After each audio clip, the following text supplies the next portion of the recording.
Good evening, everybody. Welcome to another edition of the Sports Exchange. We have a guest in here tonight, Rick Sincere, and had a chance to catch up with Rick over in Mobile for the Senior Bowl. And Rick, why don't you give the audience and your new teammates an opportunity to know who you are and what you do?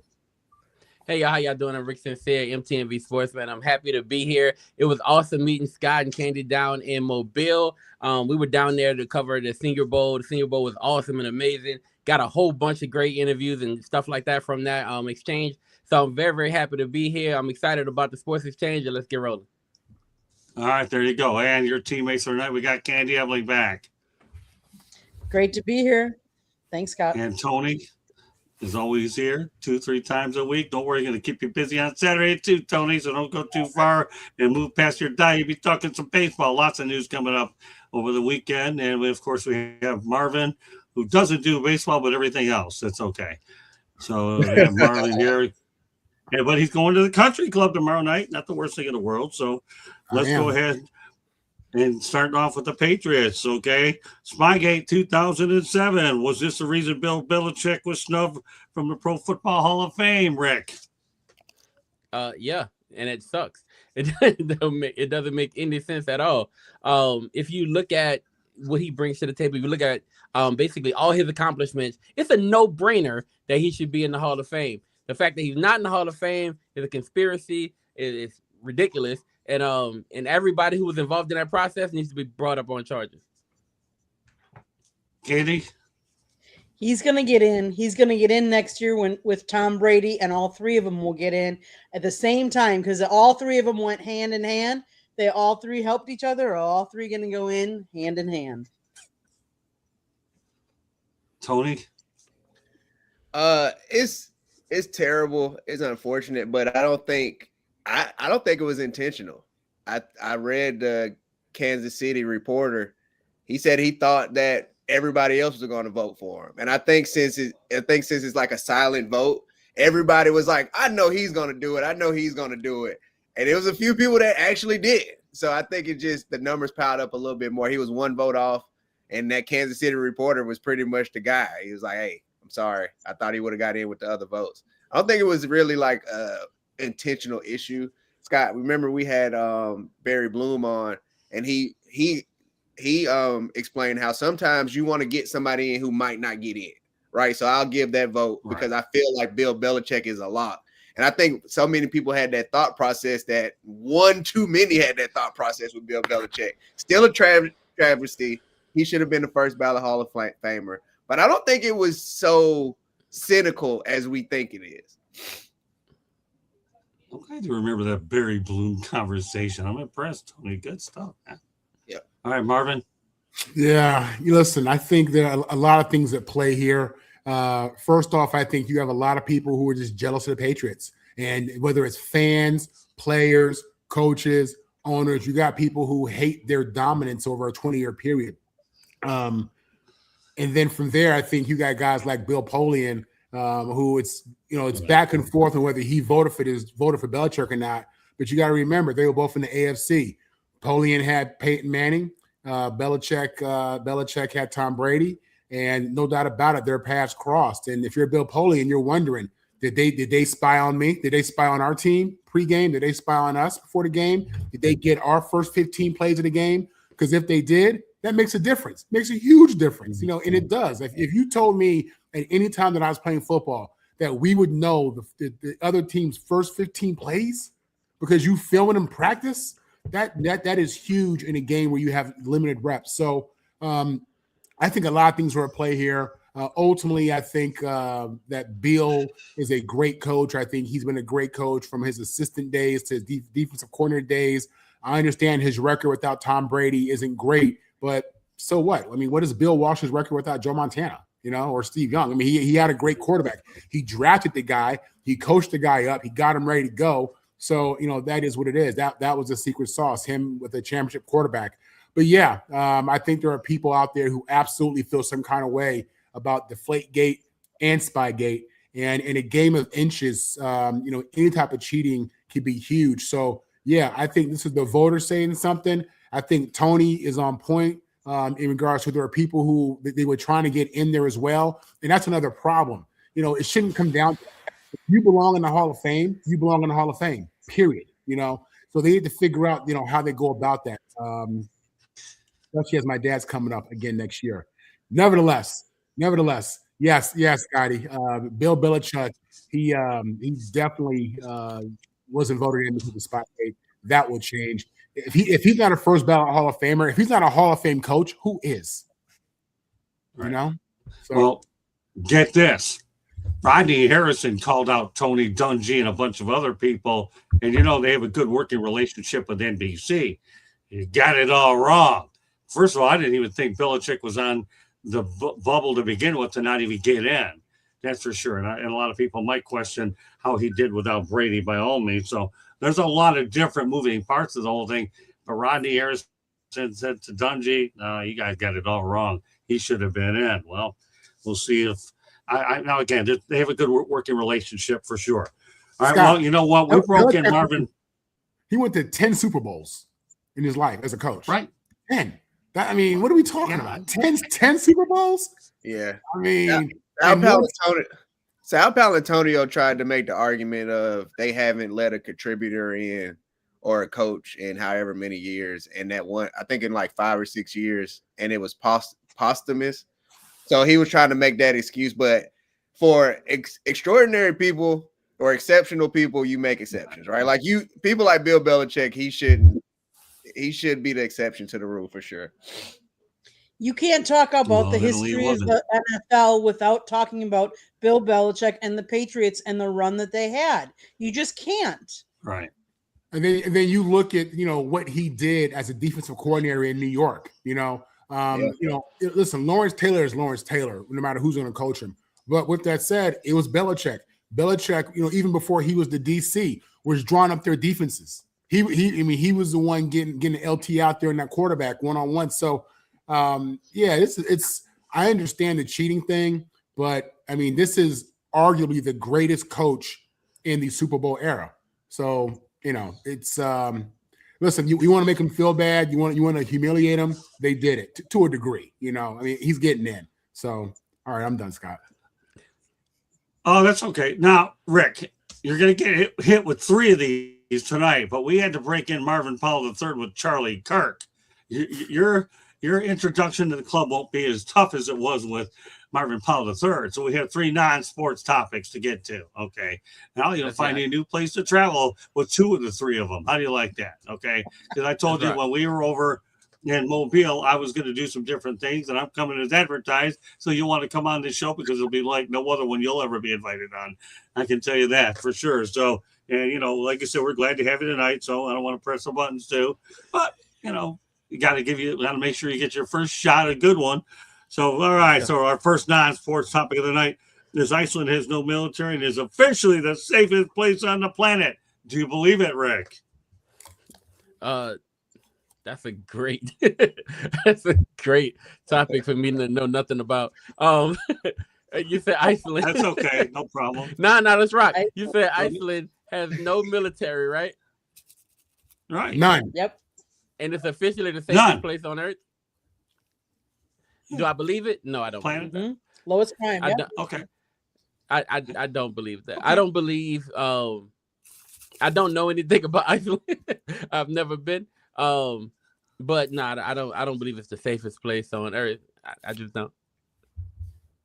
See, I told you one thing. You're going to come out of here. You're going to learn a lot when I get done. I even sent Tony some of my stuff where I get it every week because he likes to wake up with these things. How do you like these non-sports topics? Tony, you got to break Rick in the right way. Tell me what you think of these things. Look, I like it. Hey, I call them icebreakers because you can take these in different places and use them, right? You can real deal use these as icebreakers in different situations. What I did learn though, Scott, is you don't sleep. Because you sent me and I was up. Scott sent me the screenshots of like these 2 Instagram posts at like 2:30 in the morning. I was like, what is Scott doing? Working. I'm sorry. I woke you up, but my brain does work. I wasn't asleep either. So I'm not mad at you. No, I'm glad. So good. I'm glad. What's the murder rate there, Scott? Since you brought it up, like what's the murder rate? No, I just. I know. I don't know either, but I'm trying to find out. So If anybody will find out, it'll be Candy. I mean, she finds a out lot less everything crime, anyway. right? All right, cool. But if it is Yeah, the world's less safest people, place, less then I do crime. want to visit it. I do want to visit it if it's the world's safest place. I would like to get away from looking over my shoulder all the time and wonder what's going on here in America. So yeah, it would be cool to visit and see what that's like. See, you're a quick study. This is exactly why I bring these topics up, because guys like you said, they act like Sergeant Schultz of Hogan's Heroes. I know nothing. You know more than you think you know, bro. It is what it is. Okay. See, you catch on quick. That's just, you heard of Hogan's Heroes, right? Yeah, I have. Yeah. I've never seen it, but I've heard of it. Nothing. I'm Sergeant Schultz, so I know a whole lot more than that guy. All right, Candace's looking it up. So Iceland has a relatively low number of murders each year from 2010 to 2022. There were never more than 3 murders yearly between 2010 and 2019. However, in 2020, 5 people fell victim to murders on the island, an unusually high number. And in 2022, there were 4 homicides in Iceland. Yeah. And I'm from near Louisiana. I mean, I'm from near New Orleans, and that's a way different vibe. You think? It's a much different vibe. 4 murders, only when the Saints are winning do we have anything like that. Oh, I got a good Louisiana topic I'll throw at you. Should you come back on another That's time? right. I'll save it for you. I'll know you from there. Okay. Cool. All right. Anybody else want to? Tony, what do you think? You believe in it? You know what? I do, because the numbers don't lie.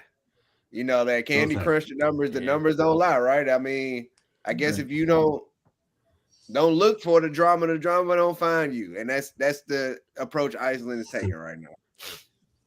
Okay, what about you, Marvin?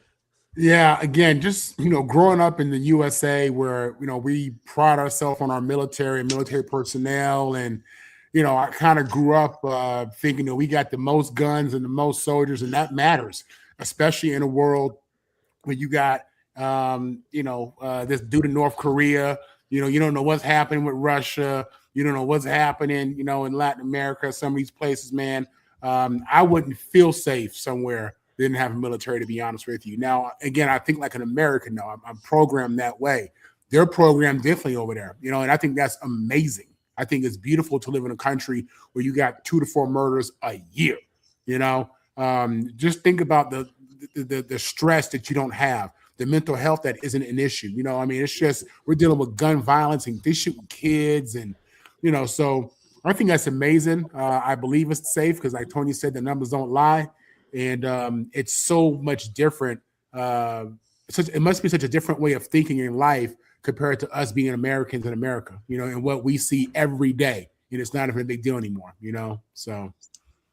Well, good. Then I got another segue to believe it even more, because I'll tell you, Rick, you definitely came on the right show for this one, man. Because beer was illegal in Iceland for nearly 75 years. Nearly 75 years. See, alcohol contributes to some of these problems. They didn't even drink this stuff in 75 years. Nearly 75. Now you don't have many murders. You don't have any beer. Well, you can't drink. We tried there, that here. We tried that here. I know. And there was a lot of crime behind no beer around here. I don't know if y'all ever watched Boardwalk Empire. Yeah, you ever watched Boardwalk Empire? Like, you couldn't get it legally, but they were doing a whole lot of crime about trying to get it illegally, because there was a lot of money when you can't have it around, when you can't have it, right? So yeah, we tried that. It didn't work out that way. So I don't know. Well, I really don't. I remember years ago, pop rocks were illegal in Detroit. You know what we did? I got a bunch of people over there to take us to Windsor. We bought them over there and stuffed them in our pockets and didn't have to worry about them. So when you have Detroit and Windsor right next to each other, we'll just go to that country and bring them back home there. Like, yeah, you did try it there. Interesting stuff. So hey, look at it. See, this is what you're getting here, Rick. I mean, don't worry. I got a more controversial one. I had to break you in easy. I have one more that'll really get you goat. And Marvin will definitely know exactly where I'm going with this one. Okay, but there's some sports in here too, a fair amount of them. Okay, Katie, what are your thoughts about 75 years of no beer? Wouldn't do you any good in Milwaukee. You guys be broke over there. Iceland had a long period of alcohol prohibition, starting with a total ban in 1915. which was gradually lifted for wine in 1922, spirits in 1935, but beer over 2.25% alcohol remained illegal until March 1st, 1989, a day that's now celebrated as Beer Day. The ban was driven because there a desire to distance themselves from the Danish culture and fears that beer would lead to increased drunkenness. Imagine that. How many people do we, you talk about blood alcohol and drinking and driving, and how many of those people are drinking beer? Let's face it, it's one of the cheaper things to drink as alcohol is. But am I surprised? Going to Iceland was an eye-opening, relaxing, really cool experience because it's very different culture. It's very different weather-wise. Just kind of cool and different. Not a place I'd want to live, but a place I'd love to visit. Why not a place you want to live? See, It's too cold. It's way too cold. There's months in the year where you don't have sunshine at all. And I can't imagine not seeing the sun at all. And it's kind of weird because you go from one extreme to the other extreme because of where they live. There are days that you almost see exclusive sunshine, that you have very little darkness. But then you have the opposite in the winter months where you go months where you don't see the sun. Oh it's yeah, the same thing in Alaska. Alaska does things the same way as Iceland, just a little distance away. I'll tell you one thing, Aaron Rodgers would like it there because then he could get immunized and he can relax. He wouldn't get immunized. Yeah, exactly, William. So I don't know. What I had to put the immunized. I had to put Aaron Rodgers in there. All right, Tony, what are your thoughts about the beer or lack thereof it? Man, that's crazy. I'll tell you what, my family would not be able to survive. All right. I got some beer drinkers, but I also grew up in North Carolina in a county where they don't serve alcohol on Sundays. And one thing I know, where there's a will, there is a way. Okay. Like they gonna find something to drink, some form of alcohol, even if they create their own. You got to think we had the prohibition at some point in America and they just started making moonshine. And I'm sure that wine was getting drunk up as soon as they was able to, all the way up until 1989. So they could have probably lifted the ban on beer when they lifted the ban on wine and spirits, because if you want to drink, you gonna drink. If your idea is to get drunk, you gonna get drunk and you're gonna find a way to do it. But it's pretty cool though that I like that Iceland is they tried their best to be the good guys in the world, in this big bad world. They did everything they can for as long as they could to be the good guys in this big bad world. And hey, they waited so long that I'm pretty sure on what's the date? You say, Candy? March when? March 1st, 1989. Yep. March I can't 1st. imagine how drunk people get in Iceland on March 1st. It gotta Uber's on deck, all right, because it's probably wild on March 1st, man. That might be a good day to go or a bad day to go, depending on how you look at it. But hey, that's an event for sure. I'm currently researching bootlegging in Iceland because I want to know. I know it wasn't completely dry. I'm pretty sure. I'm gonna telling find you, it. they was making hooch. I'm going back to New Orleans for a few more Pat O'Brien's Hurricanes. Everybody knows about the Pat. I didn't have them the last time I was sick. Pat O'Brien's and Hurricanes. Oh, they're a good thing if you haven't been to New Orleans. All right, Marvin, I'll give you the final word on the beer business or lack thereof it up in Iceland. Yeah. So what I really hear Candy saying is heartbreaking is this was an attack on the poor, because they allowed the wine and the liquor, which I'm assuming is more expensive, and went to the politicians and those who fund the politicians, and and they're fine to drink, but the common man, the blue collar worker, he's a criminal for having cheap beer, and that's really what I hear there. Now, moving forward, I think they wised up and realized, man, that's tax dollars. You can tax this and make money on it. Give it to them. You know what I'm saying? So, yeah, you see the shift there. Definitely, this was a business decision as much as it was a cultural decision. They saw the black market and how much money they were losing out on and how much money they spent in resources as Rick was saying, trying to get the bootleggers, and it wasn't worth it. At the end of the day, give the people what they want. That's what it comes down to, and you can make money on it. So yeah, I get it, man. I get it. It's I'm not a beer drinker myself. I don't get down like that. But hey, teach his own. Go have fun. And I bet you that has a tremendous impact on. For as much as Tony says that they drink a lot on March 1st, I bet you still have some people who are just old school, and old school to them is they don't drink. So that probably contributes to less drinking in the country. And this is all guess. I'm all guessing. I don't know. And that probably impacts the lack of violence as well. So I get it. It's all good. It flows to me. Yeah, I'm not a beer drinker either. It does say that beer, you're not able to buy beer in the supermarket. You have to go to a bar to go get it. Yeah. Which tells you that the culture hasn't really evolved. It ain't America. Listen, we wide open out here, right? So we used to something different. I mean, we ain't like out there in Amsterdam, but we about to be, I feel like. So. Well, we are in about 2 months when we go back there. So you're about to be. We're going back. Don't worry. Now that I'm thinking about Amsterdam, I'll think of a good topic for the next time we come up with Amsterdam. I actually pulled one out of the my pocket that I didn't want to put on tonight. I had to break Rick in with an Iceland one, but wait till we go south of the equator later. A little bit of a teaser. All right. Well, I want to know how me personally. I like. Went. What's that? I said I want to know how that Charlie Kirk one went. Oh, don't worry. You will when I get to this next one. Let me tell you.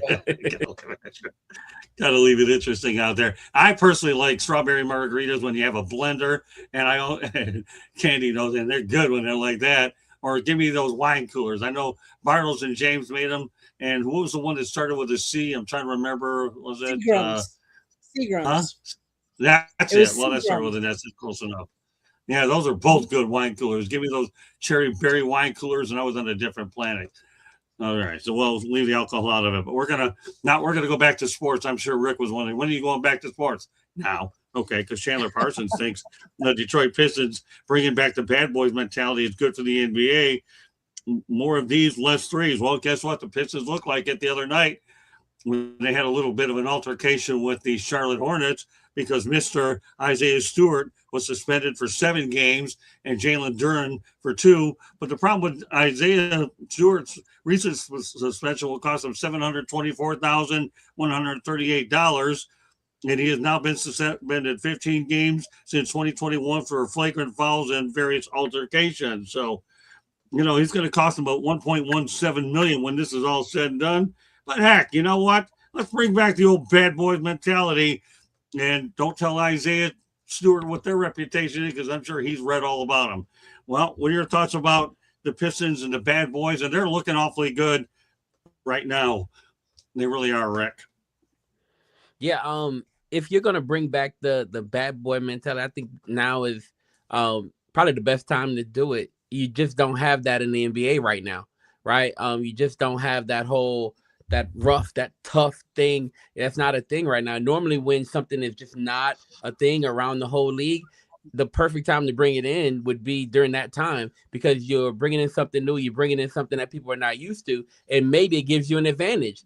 The toughness can give you an advantage when it's time to play. Like maybe people are, a little bit more intimidated when it's time to play you all, and maybe that's a mental advantage that you have. I don't think it'll survive during this time. I don't think the referees will allow some of the stuff that they used to get down with.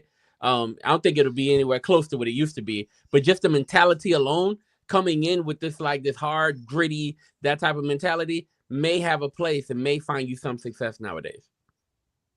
Well, I'll tell you, they're playing physical, and the rest of the league is finding out about it. I won't call them the bad boys, but I'll tell you, they're making people think about the way this team is playing. Like, I covered the bad boys back in the 80s, and it was quite an opportunity to work with those people. Candy? Yeah, the bad boys were when you actually played physical defense. You actually went and you drove in the lane. You didn't just sit and stop and, let me take this shot unattested or a 3-point shot. You actually played physical ball. The NBA hasn't played that type of physical ball in so many years Do I think Detroit's trying to bring it back? A little bit. They'll never bring it back to the Rick Mahorn and those guys era, but it was fun to watch back in the day. This pulling up and just shooting threes all over the place. Not my style of basketball that I like to watch, but it's what the NBA has become. And these flops are gotta go. Yeah. I mean, Rick Mahorn, Dennis Rodman, Isaiah Thomas, Bill Laimbeer, I got to know them all well. And they definitely went out there and let people know. Even Isaiah Thomas was getting in fights with John Stockton out in Utah. So even the point guards could go at it. It's nothing like no better than a goaltender fight, right? When you have two goalies fighting it out, now you got point guards 6 feet all the way to the big ones shoving you around. So, Tony, I mean, the Pistons right now are showing some bad boy mentality, and Isaiah Stewart's not afraid to push his weight around. Jalen Duren suspended for 2 games, but what can you say?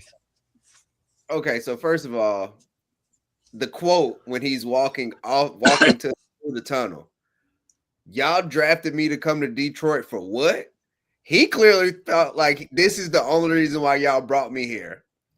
And when you have a nickname like Beef Stew, you're there for one reason, that's to be an enforcer. Now, should you be fighting as much as he does? I wouldn't go that far.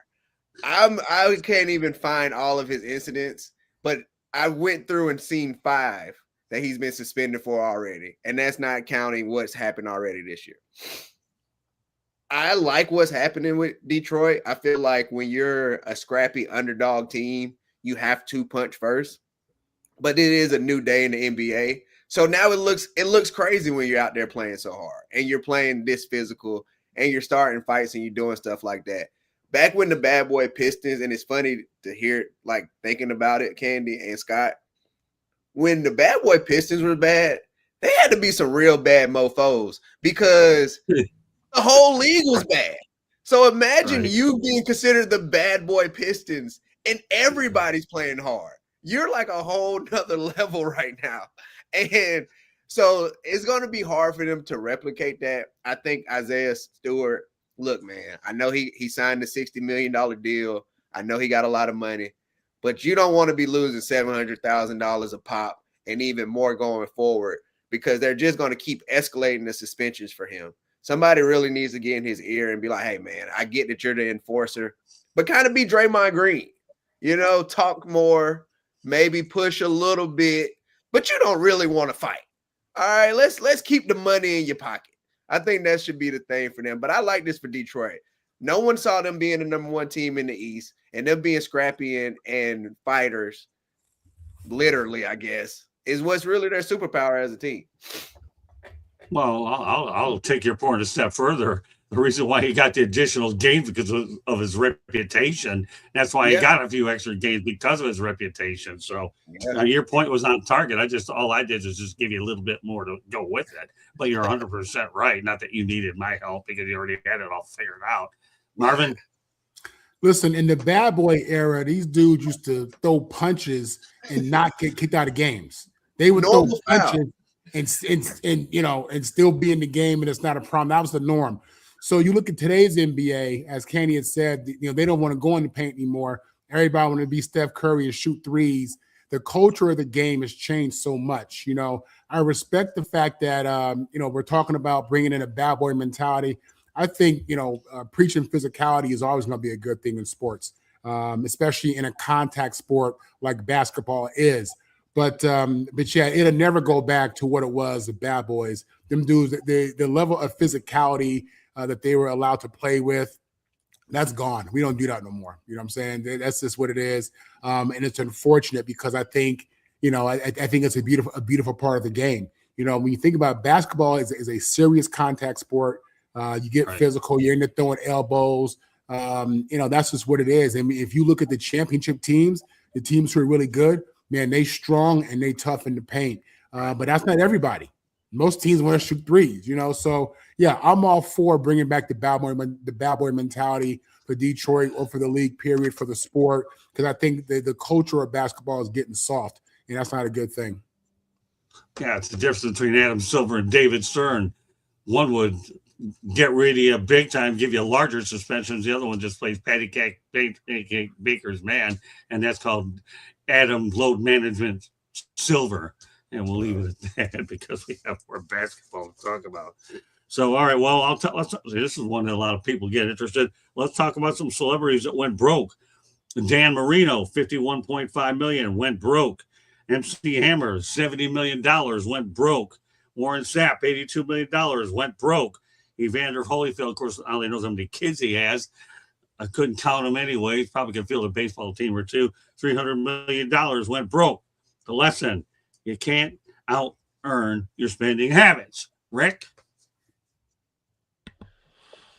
Yeah, man. I hate that you bring up Hammer like that. I think Hammer made a comeback though. I heard recently, he got some of his money back.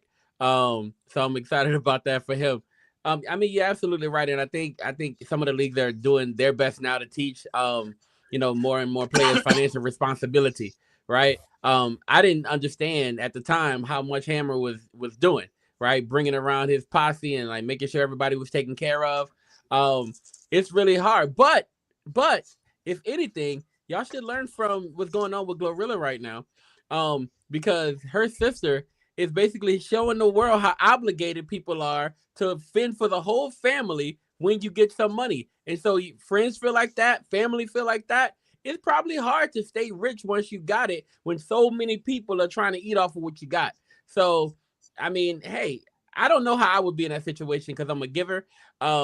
And it'll probably be a little bit hard for me to be, keeping my money the way I'm supposed to. But I'd probably learn a little bit from Alvin Kamara, right? He made sure that he's not going broke. Check out the way he's living. He ain't going broke. Well, I've always liked Alvin Kamara. I have the utmost respect for him as a player in a lot of different ways. He's one of the good people in sports. He really is. Candy? Financial literacy. That is one of the biggest things. You listen to these players that make all this money, but you also how about the lottery winners?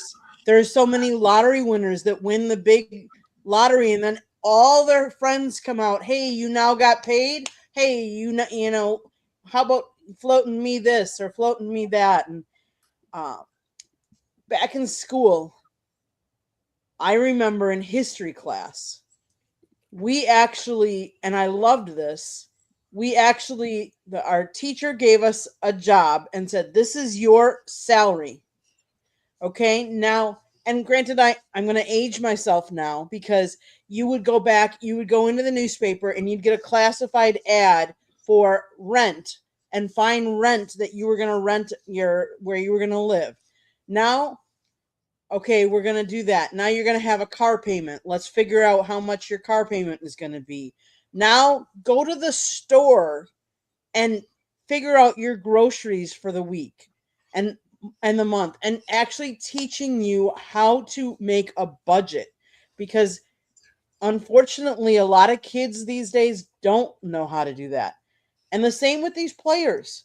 All of a sudden you had a budget when you weren't making that much money. Now all of a sudden you get this huge amount of money thrown at you and you're like, oh, what do I do with it? Oh, this person needs this. Oh, I got to help mom because mom always helped me. So let me buy mom. Part of the problem is sometimes people live beyond their means, and that's part of the problem. You think, oh, because I got this money, now I can afford to do all kinds of things. Well, is your money going to last? Are you investing it correctly so you are earning money from your money and not just because let's face it, these players only play for an X amount of time. So you are only going to get that money for an X period of time. It's not infinite. It's not like forever. So, yes. I think the NFL has started to do more on that literacy, like for rookies that are coming in. But let's face it, how many of these kids in college now are getting millions thrown at them? And what are they doing with those millions? You know, you hear about, and I'm going to say this, and I don't know all of it, but like Carson Beck, what kind of car is he driving? Because you hear these stories that they're driving these fancy cars because they want to look the part. Well, what's wrong with driving a regular car? And putting some of that money aside. We got to make sure that we're teaching the next generation how to live within their means. Yeah, this NIL stuff, I'm not going to get into tonight, but definitely, I'm going to tell you something. It's something that could be another show for another day. Tony? Yeah, there's a lot that goes into it. Different situations, like you mentioned, MC Hammer, and the feeling of obligation, like you said, Rick. You feel like you got to bring everybody up with you. Then you got some stuff that's unfortunate. Some people, they get basically robbed blind because they trusted the wrong person. Like different situations, for different things. But one thing for sure, if you can't budget $500, you can't budget $1 million. It's like you said, Candy. You just you just buy more stuff. You know what I'm saying? Like you just find a way to feel the need to spend that money. So those stories starting to seem more few and far between. I think maybe because max contracts in the NBA are like $300 million. It's hard to blow through that fast. So we'll see in the next 10, 15 years how it goes. Or even like every contract is just more and more. So we'll see, in the next 20 years if that's like still a thing. And I think the information is out there more, right? Like ESPN gave us a whole documentary on going broke, right? At some point, you got to start paying attention. You have the longevity of business people like LeBron or Kevin Durant or Alvin Kamara, like you said, investing in NASCAR, putting money in different things that'll get you more money. Hey man, learn. You have these people around you. So I think that is what's helping the athletes today. But I'm gonna lean on Marvin, former NFL player, probably got the big bucks on there. Hey man, how did you manage your budgeting? I'm gonna tell you that right now. I'm thinking the same thing, Tony. In 1999, I was an undrafted free agent rookie with the Saints. I took home about $100,000 my rookie year after taxes. I blew all that in the Hollywood Hills, living my life, doing things I had no business doing. You know what I'm saying? Hanging out with people's daughters. And this is long before I met my wife. Daughters. Young man, had a good time. Listen, at that time, my dad had played 11 years in the league. He was an attorney at that point. You know what I mean? So we had conversations, but when I made it as an undrafted rookie, I was like, oh, I'm about to be here for about 10 years. I'm about to get millions. This money going to keep coming. It really blows my mind that finance is not a class that they teach in kindergarten, still starting in kindergarten. It blows my mind that we haven't revamped our educational system to include financial literacy. It's almost like it's intentional. It's weird. You know what I'm saying? With that said, listen, I think a lot of people, more people go broke than you realize that aren't athletes. The difference is if you're some entrepreneur who just making buku money in sales, whatever it may be, you ain't famous. You ain't on no pro team. Nobody care about you. People don't even know you. But them people go broke too. You know what I'm saying? So it's strange, but we pick on the athletes because the athletes are most visible. We know their lives. Now with social media, we know everything about their lives, right? So, what Candy was saying, you got a lot of people who feel like they have to keep up with the Joneses. That wasn't my case. I just like to have a good time with, people. But man, it's a real thing. Financial literacy is a very real thing. Tony is right. There's a lot more information out there right now. Even if you don't have a great advisor or a great agent, because really your agent is the person who should be setting you up with a money advisor, an accountant. That falls on the agent. A lot of these agents is terrible crap. They get their money, give you horrible advice, and they out. So it's unfortunate. A lot of these guys you mentioned, Scott, a lot of these guys are Hall of Famers or borderline Hall of Famers. So they'll be able to continue to make money, autograph sessions, appearances, online stuff like this. I mean, they'll be able to make money. But yeah, a lot of these dudes, had, like Tyson, have buku millions, blew it. But fortunately, a guy like Mike, he was able to make it back. You know what I'm saying? So yeah, it's a tough scenario, man. I know them boys is kicking themselves, but I'm telling y'all, man, there's a point in your life when you getting a little bit of money and you just feel like this is going to last forever. It ain't never going to stop. They're going to always love me out here. These streets going to always, it ain't like that. It's a cold, hard world, y'all. It's real. Can I ask you something, Marvin, though? Please, do you feel like that's like a bigger issue, like the fact that you probably just feel like you're going to get this money for like the next however long, and something might happen. You know, the checks stop, right? Like as soon as you're done, the checks are done. Yeah. And that's the thing. Like they just feel like the money is going to always keep coming. And absolutely. Absolutely. And you can't even fathom when you're on top of the world like that as a pro athlete, man, you can't even fathom this ever ending. You don't, that doesn't even run through your mind. You know what I'm saying? You think I'm here, I made it, you know, and where I was in the Hollywood Hills is doing things I shouldn't have been doing. I should have been training. You know what I mean? So what happened? I go out there in the spring, we get a new head coach, I pull my hamstring in New Orleans, I thug it out, you know, try to really not have to deal with it too much. They trade me when I'm hurt. I go to Green Bay, aggravate it even more, and I'm done. My leg ain't been the same since. You know, too much of them spirits and wine we was talking about in Iceland back in my young days. That's the Hasler era, right? Yeah, Haslam Hasler that new coach. Yeah, I had Ditka, then they brought in Haslam, Jim Haslett. Yeah, and he was cool. He was cool. He was all good. But yeah, man. I mean, I thought I went from free agent fullback the next year going to Green Bay. I was telling my then girlfriend, now wife, I'm going to the Pro Bowl. I mean, I feel like I had made it, and it was about to, and I believe that too. You know, as you should. Yeah. But anyway, that's another story, Scott. I ain't trying to drift. Can I read y'all something about my MC Hammer? Go ahead. I can't. Cool. So MC Hammer, it says here, he was laughed at for going broke after his quick rise to fame. He is now a respected tech investor and has a net worth of $2 million.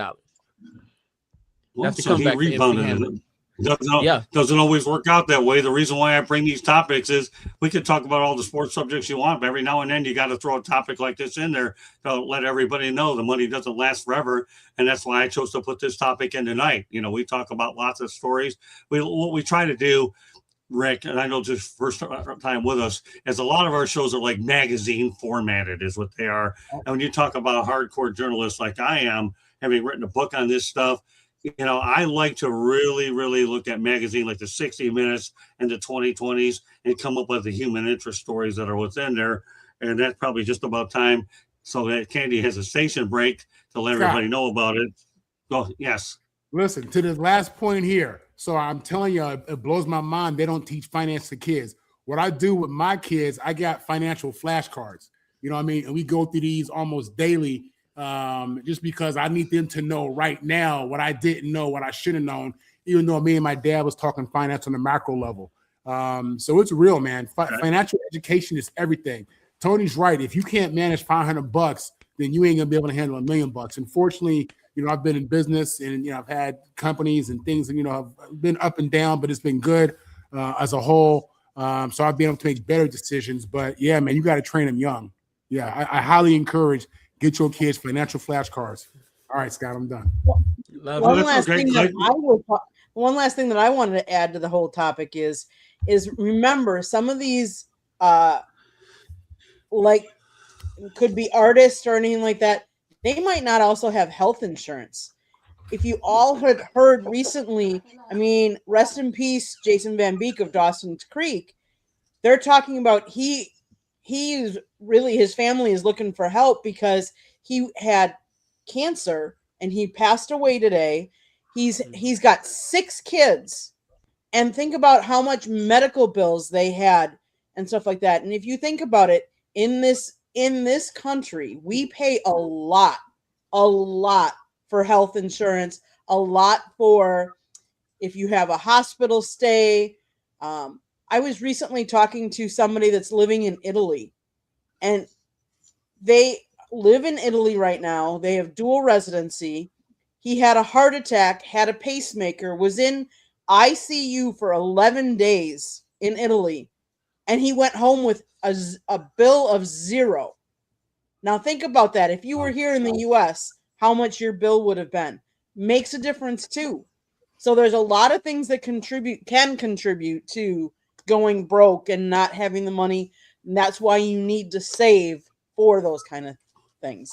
It's called mental illness. It's called mental illness and suicide, and nobody's brought it out, but don't think that doesn't attribute to some of that as well. All right, Candy, it is time for your station break. Go ahead. Okay. South Florida Tribune Publishing Company published a book, Lessons from the Microphone, Tuning into the Enduring Wisdom of Visionary Leaders. It is written by our host, Scott, the Motor City Madmouth Morganroth. Talks about his 40 plus years in the media business and how it has evolved, old school media versus new school media. Get your copy today. It's available on Amazon, Barnes & Noble, Kindle, Google, and Apple Books. The audiobook is out as well, so go get your copy today. There's also a link on our website, www.southfloridatribune.com, where there is a plethora of great content, so go check it out.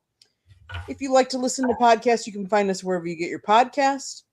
Last but not least, if you see the red subscribe button in that lower right-hand corner, click it, like us, share us. I don't know what you're waiting for. Just do it. And then turn on your notifications so you're notified every time we go live. Monday nights it's baseball. Tuesday nights it's football. Wednesday nights on Sports Exchange. You never know what you're going to get. Thursday night, come on over to the Country Club. That's where I lead my show, Fire Up. And you never know what you're going to get on that either. And then Saturday mornings, we're beating the ratings on everything else. It's Inside the Pigskin, and this week it's going to be baseball as well. Back to you, Scott. All right, thank you, Candy. All right. Well, guess what? Eminem is reportedly joined the group bidding to bring the Detroit Shock back to the WNBA. How about that? Eminem. We talk about celebrities. Eminem wants to get the Detroit Shock back. Shock did win a few, I think 2 or 3 titles when they were in Detroit. So what are your thoughts, Rick, about the Detroit Shock entering the NBA? They'll play, obviously, in Little Caesars Arena. They had a good run there the first time. What are your thoughts this time? I'm all for expansion of the WNBA. That's what we're talking about, right? Expansion of the WNBA. Yeah, I'm all for expansion. I feel like it's one of the best leagues in the world. I just recently covered the Atlanta Dream, like their whole season. It was the first time I ever did it. And honestly, I had no concern or care for women's basketball prior to Caitlin Clark losing to LSU. Like, if I'm dead honest, I had no care or concern for it prior to this moment right here. However, after that moment, I got a little bit invested in us as a and at my whole company, we started to really like dive in a little bit more. I already had somebody on the team diving in. They were covering the Connecticut Sun. But I started diving into covering the Atlanta Dream, and it was a whirlwind, awesome experience. What I learned, though, is that there's so many great women basketball players, but not enough teams. And so they have to go so many different places to play, so many different places to find money. And the rosters are not big. They're not expensive rosters. And because the rosters aren't that big, then you got great players on the street. That means that there's and y'all saw what happened this year. They had a brand new team, had a phenomenal season, had the whole freaking place packed out all the time, right? Every time they played, their place was packed out off and go to state with the Valkyrie. So when I saw that, I'm like, there's an opening for other places, right? And I want to see that happen for the WNBA. I love the WNBA, and I love the fact that they're expanding. Yeah, and I like the fact they're expanding back to Detroit because there's a good history to bring it back, and now everything is in downtown Detroit. Andy? How can this ownership group fail? The group includes Pistons owner Tom Gores, rapper Eminem, Detroit Lions owner Sheila Ford Hamp, NBA Hall of Famer Grant Hill and Chris Webber, and General Motors CEO Mary Barra. I mean, come on, like that group, all of those are high profile owners of big companies, big sports teams, obviously very much into Detroit because obviously it's the Motor City. So, and they want to revive the legacy of the Detroit Shock, a successful franchise that won 3 championships back in Detroit, 2003, 2006, and 2008, before relocating in 2009. So they're hoping for a 2029 launch. So they're hoping. So I always like, when the WNBA is expanding, they want to play at Little Caesars, and then they're going to develop a new comprehensive practice facility and community center. So kudos to them. I know downtown Detroit has revamped itself a lot over the last 10, 15 years. And they've brought a lot of the teams downtown, expanding and making it, growing the city and kind of changing the face of downtown Detroit. So kudos to them. All right, Tony. All right. I'm not going to say I'm all the way with Rick. I liked women's basketball a little bit before that, but we all have that lightning bolt moment of Angel Reese. You can't see me. I want my ring. The Detroit Shock thing is interesting because the WNBA in the whole is interesting right now. They don't have a CBA. All right. So I think we got to cross one major hurdle before we start talking about expansion. Literally, if you aren't under contract, you're a free agent and you don't know when you're going to be able to play again. Right. And I'm going to be honest with you. I think that this CBA situation is going to get nasty because Unrivaled is doing so well. So they have something else in the States to lean on. But just to stick to the point of the Detroit Shock, of course, that'd be great. We're talking about a team, like you said, Candy, who has history in the league. They won 3 chips. They had the attendance record. They have the attendance record for the WNBA. They brought in 22,000 people for their finals game, 22,076 for their finals game. So you know you're going to bring people out. Look, Detroit is buzzing. The Lions are playing well. The Pistons are playing well. The Tigers are going to the playoffs as long as they keep school. But I don't know how long they'll be able to do that. But why not have the Shock in there balling during the summer along with the Tigers, right? I think that'd be great. I like the ownership group. That's going to bring us excitement. Add Big Sean to it, please, just for a little more hip-hop flavor, and that'd be cool. But the WNBA got to figure out their mess first and then move forward with expansion. But, of course, Detroit needs to come back, and Houston needs to come back. Bring back the comics, too. Well, I couldn't agree. They'd be the likely ones. Marvin, yeah, you're right. That ownership group, there's a lot of cash in it. And they should bring back Swin Cash, too, who was a star player for him before. Since there's an analogy connected to it. Swin Cash, with that cash, to bring a lot more cash to that franchise. Couldn't help myself there, Rick. But then the next non-sports topic is coming up very shortly. I know Rick is definitely waiting for it. Go ahead, Marvin. Yeah, so on my dad's side of the family, we have 6 Division I athletes and 3 NFL players. One of those Division I athletes is my aunt, his youngest sister, my Aunt Kiki. She played basketball at the University of Illinois. That really got my interest going just in women's basketball. And I've always been, somewhat of a fan. I support the Trojans heavily, the Olympic teams and stuff like that, all the star players we've had. But like Rick, it wasn't until ESPN started promoting Caitlin Clark that I really got into it. Like, I got to watch the game. I was one of them type of people, right? And then we had the great Juju Watkins come right after that, and she had a special year last year until she got hurt. So I really, in the last couple of years, have been plugged in. I love to see these local – this is being a hip-hop fan. I love to see these local rappers, in this case Eminem, invest in their city. Put money back into their city. Obviously, for him, it's strictly business, but this is a guy who really loves Detroit. If you've been a fan or you heard his music, he reps Detroit hard, 8 Mile hard. So I like to see that, man. It's good stuff. Listen, like Rick said, you got a lot of females out here, ballers, straight ballers and no jobs, and they got to travel to 6 continents to try to get a paycheck. The WNBA needs to figure it out on the business end because there's potential there. You got some real stars coming out of college. You need to market these stars and promote them because there's an opportunity to make some money there. There's an opportunity to really create a great league. So, I'm looking forward to them getting their stuff together and for expansion and all that. Okay. Well, yeah, again, they have to get their mess figured out, but I'm with you. The Houston Comets should be a team that I think they should bring back to as well. A lot of championships in the history part, but on the same token, it wouldn't be bad to see those traditions get going again. Well, Katie, a year ago, I know you were disappointed when A.J. Dillon darted the Green Bay Packers to go to the Philadelphia Eagles. That happened because Kenneth Gainwell left for free agency. So what's your update about A.J. Dillon and where he stands right now? Hold on. I wasn't expecting this, so let me. That's all right. A.J. Dillon, I'll tell you.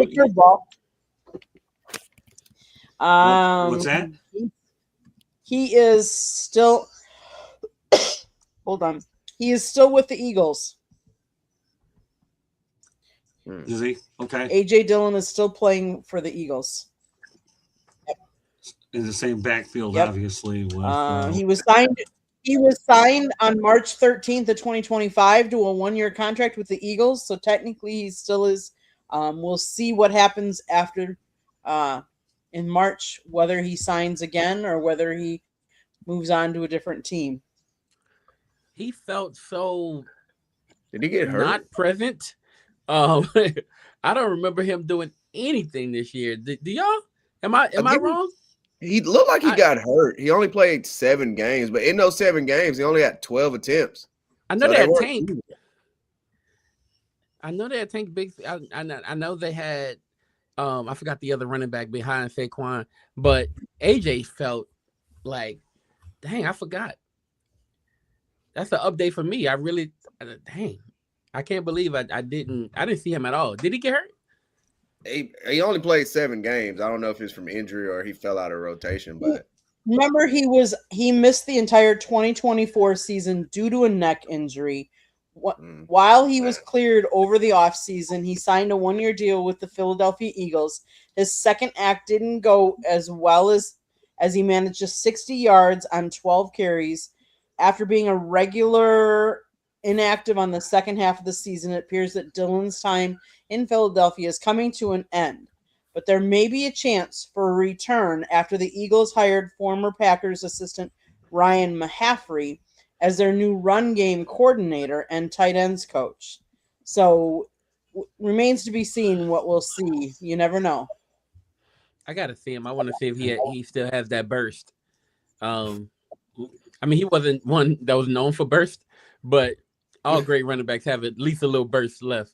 So I want to see if he still got it. He was known for his big thighs. Well, that's it too.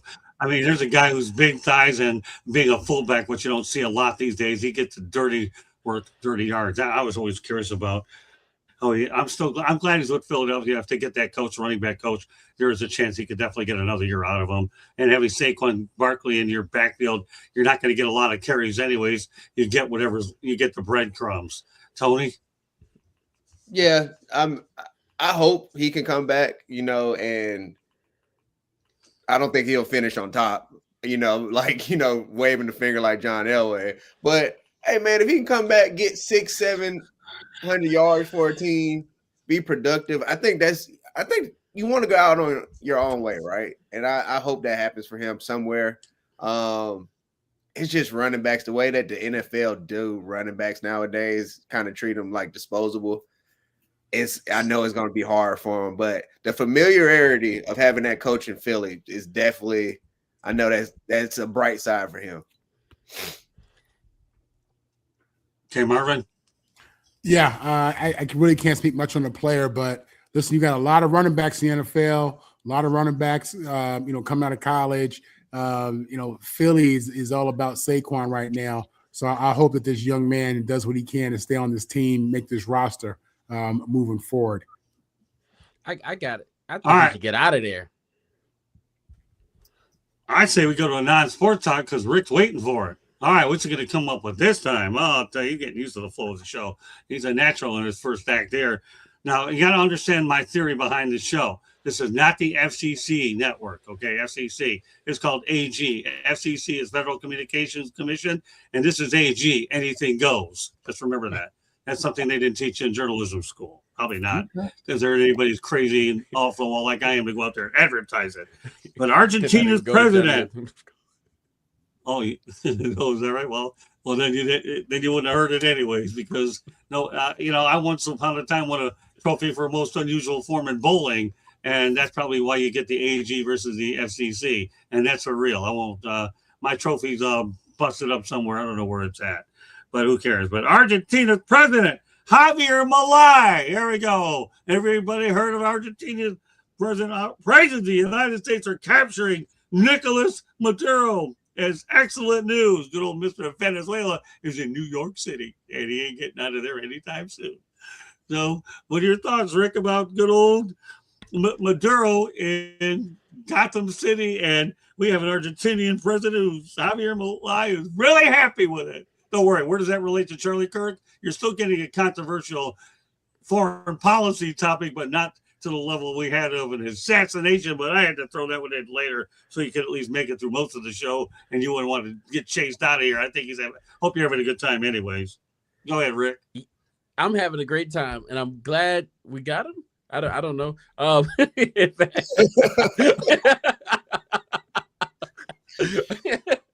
don't know. I don't know if it's good for us. If it's bad, I don't know. I'm glad that, at least somebody's happy with what's going on, something that we're doing. It seems that we're making enemies all over the world. So at least somebody's happy about what's going on in America. Maybe we did something good here. But that's all I can say. Thank you, Javier. I don't know. But what I hope is that we improve better relations with other countries around the world, and maybe other people could be more happy with us. But I don't think that's going to happen until we get a friend of mine up out of office. All right. That's all. All I can say is Donald Trump will probably get a Christmas card from good old Javier. I don't think many people will send him one, but at least this guy probably will. All right. Go ahead, Candy. So he hailed the U.S. military operation as a victory for democracy and a necessary action against a dictator who clung to power. He argued that it marks a new chapter for democracy, rule of law, and human rights in the region. All I'm going to say is I'm going to leave it at that. That's what he said. So he was very happy with the move. So Tony, follow the dictator. Well, I'm glad. Sometimes I'm glad I'm not first because it gives me a chance to do a little search. And yeah, baby, I shouldn't have said nothing, but I'm gonna tell the truth. Shame the devil. All right, tell the truth, shame the devil. Look, Javier Milan or Milei, however you say his name, I know I've just butchered it. He wanted them tariffs cut. Okay, so when we've been seeing how this term is going, you got to kiss the ring. All right. So if you want tariffs cut, you want to slash some prices, you got to kiss the ring and talk about how the president is just this amazing guy. You can't just, you got to do it. So that's one. So it looks like that's what's happened. But Javier might want to worry about his own country and what's going on there because they're in a midst of protest and he's battling their labor union. And I can only imagine how hard it is battling a labor union for a whole country. So he seems to want to follow suit of Donald Trump, but he doesn't seem to have the same kind of grasp in his presidency. So yeah, man, he kissed the ring and he got the tariff slash. That's just how it works, man. That's how this presidency is working. Come with your tributes, come with your money. You might get a gold card. Holla at your boy Trump. There you go. Yeah, well, Mr. Venezuela is in New York City, and who knows how he's going to be treated there when it's all said and done. Marvin? Yeah, I think Tony makes great points on the tariffs and what really inspired that president to speak out. But the reality is this. I mean, he's telling the truth. I mean, outside of whatever he benefited from, because with Maduro in there, I mean, Venezuela and that region suffered economically. People fled the country. You had scores of women turn to prostitution in ways that they haven't seen in years. He was getting involved in elections and rigging elections and just all kind of just human crisis type situations, man. It was horrible. So, and I think his friends were, Turkey, Iran, China, North Korea. These are his friends. So that just tells you he's not good. He's out there pumping so much cocaine to the world, to the U.S. I mean, he's the real cocaine cowboy in Latin America. So yeah, getting him out of there was a good thing. The way we went about it, It's kind of gangster, but that's what Trump does. He don't care, right or wrong. He just do Trump. But he got that dude out of there. I think that's a good thing. I think, so yeah. I now know what we're talking about, and I don't like it.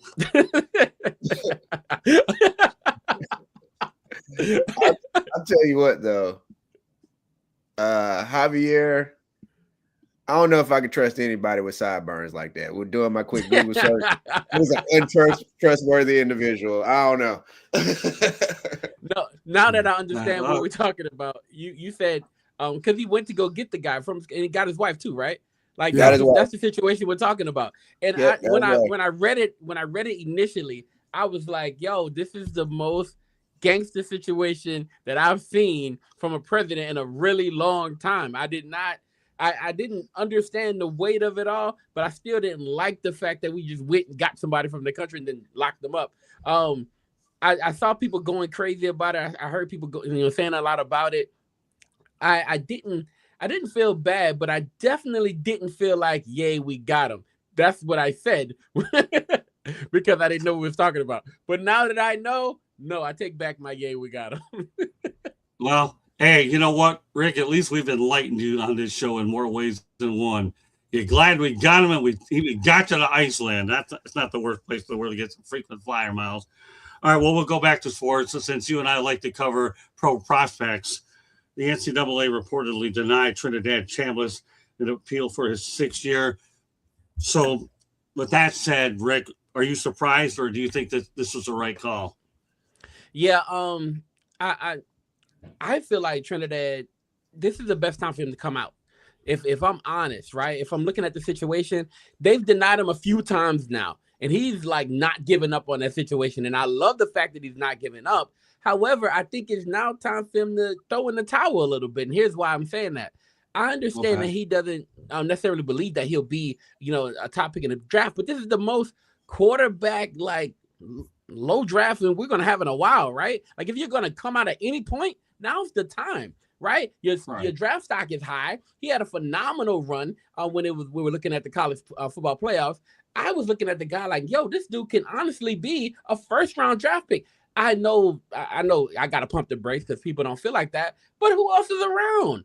Who are we talking about, right? Ty Simpson, right? We're talking about Ty Simpson. I think this guy's better a little bit. If you're asking me, I love the fact that he's trying to fight the good fight, but you got to give this fight up, especially when there's an opening here, right? I think this is the time that you take that opening and get out of that situation and go straight to the NFL. He could be a 1st-round draft pick, low key. Great points. Great points. All right, Candy. Well, we went from Argentina. At least we went over to Trinidad Chambliss. You talk about going from one extreme to another. We took a 360 there. Great point. So, all kidding aside, I really thought the Senior Bowl was one of the best events I've covered because of all the different prospects that we're going to have a chance to see on Sunday. I like this bowl game better than any other collegiate bowl game because, number one, the access was fantastic there. It really was, and I got to talk to a lot of people. I saw you jump. Do you agree or disagree with me on that? I agree. Well, I thought you was about to say that he was better than everybody we saw there, and he is. No, right? I think he's a better quarterback than everybody. Yeah, I'm sorry. That's why I jumped up because I thought you was about to say that he's better than every quarterback that we saw there, and I think no, we saw some good quarterbacks there for sure. But this kid, you're right. You already said it yourself, and you were dead on that if there's ever a time for a guy to come out, this is a good time for him to do it. When this is not the year of the quarterback. This guy could become a 2nd or 3rd round pick, if not higher, and he could get paid well and have a chance to hold a clipboard. So I agree with everything you said. You hit a bullseye with your comments, Rick. You really did. Candy? Well, and let's face it, it's not like he's going to be the number 1 pick. So it's not like he's going to the worst team in the NFL, because that's part of the problem. If your draft stock is really, really high, you're going to the really bad teams. And that's not what you want. You want to go to a team that's not the Jets. Sorry, Marvin, but just being honest. Yeah, I get it. Yeah. I get it. I mean, he's fighting. He's requesting he wants more eligibility because he did not play his sophomore season at Ferris State back in 2022 due to persistent respiratory issues. They denied the request. They filed an appeal, and it's still it's not allowing him to play an additional season. Go ahead, get your draft stock. I think you did well this season. I think you showed yourself well. I think you'll do well. Are you a first round pick? I'm not sure if you're a first round, but you might be a high second. And get to a team, a good team, and then start your NFL career. These kids that want to go back for more eligibility, my problem with that is are you still going to school? Like, I have a problem learning that Carson Beck went to Miami and never once attended a class. Like, that to me, you're not in college. So why are you playing college football if you're not in college? At least if you were in master's degree program or had a class. But if you're just appealing now to try and get another year of eligibility and not go to school, I have an issue with that. You're no longer in college football. You might as well be in the NFL. So go ahead and go to the NFL. Now, I don't know if he was, maybe Rick, you have information on it that I may not have. Was he one of the guys that'll be going to the combine at all? I don't know if he was or not, but he also has a pro day as well coming up as well.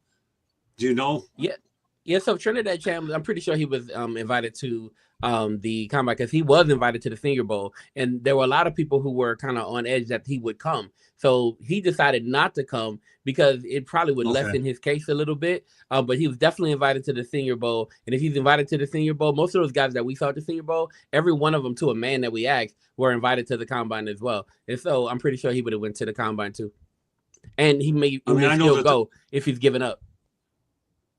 Yeah, I know there were some guys that I spoke to. Well, not all of them are going to go to the combine. There only has like 300 and some that'll be going, but I wasn't sure. But now it really starts. You have the pro day, and then you have the combine, and this is going to be all won and lost on your pro day anyhow. That's where guys really could fall off if they're meeting certain expectations. All right, Tony. I'm not gonna lie to you. I'm getting tired of all this long eligibility in college. Right. Not as much in football because we've seen it even going back to the Chris Winkie days. They might have went and played baseball or something and they came back. But just as a whole, I'm just sick of it. Me and a friend of mine, we kind of have a joke. Bro, you had 25, 26 years to be good. Move on. And maybe part of it is me being a parent and my son plays baseball. My daughter plays softball. I'm thinking about them coming up. Y'all got to leave some space for the people coming up. Like you got to move around, man. But I do agree with you, Rick. He should really think about the landscape of this draft anyway. Next year, Lenore Sellers, Arch Manning, Dante Moore's going out. It's bro, you might not get drafted next year. It's going to be so many good quarterbacks coming out. Darian Mensah, he came down to Miami because he said he wants to be a first round draft pick. And I'm trusting Mario Cristobal to turn him into that, so he should take this as a blessing in disguise. And like you guys are saying, at this point, Mendoza might as well sign the contract with the Raiders now. It's no suspense. We know who's going to be the number one draft pick. So you're not going to the Raiders. I think the Jets are going to either try and get a veteran quarterback, trade for maybe Kyler Murray they've been talking about. I don't think they're going quarterback in the draft. I don't know what the Jets doing though. They can pull some wild stuff out. But so like you guys are saying, he'll go to a better team, a more established team. Why not go be a backup? Start your career. I do get it though. Ain't no telling how much money they was going to give him at Ole Miss if he came back for this season, right? So being a backup quarterback, you might be in a situation like they were saying with Shador. Darian Miss is probably making more money this year than Shador's making over his 4-year contract in whole. So I get that part of it, but man, you gotta move around, dog. It's time to be a professional. It's time to be grown. Time to pay your taxes. Time to get your own insurance. Let's do it. It's okay. It's okay to grow up. We can't be Toys R Us kids our whole life.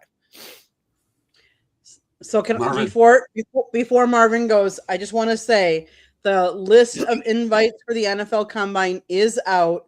It's down from 329 to 319 prospects, and Trinidad Chambliss is not invited to the Combine. Oh, He's not okay. invited? Thanks for. He is not. He's not? Okay. Correct. Okay. He is not on the So list. Hold on, wait. He is one of the significant exclusions, including Indiana running back Kalen Black and Ole Miss quarterback Trinidad Chambliss. Is he not invited because Well, he hasn't declared yet? That I don't know. It doesn't say. It just says he's not on the list. So, well, I'll tell you, I regardless feel like if he if declares, that's it. he should get the invite.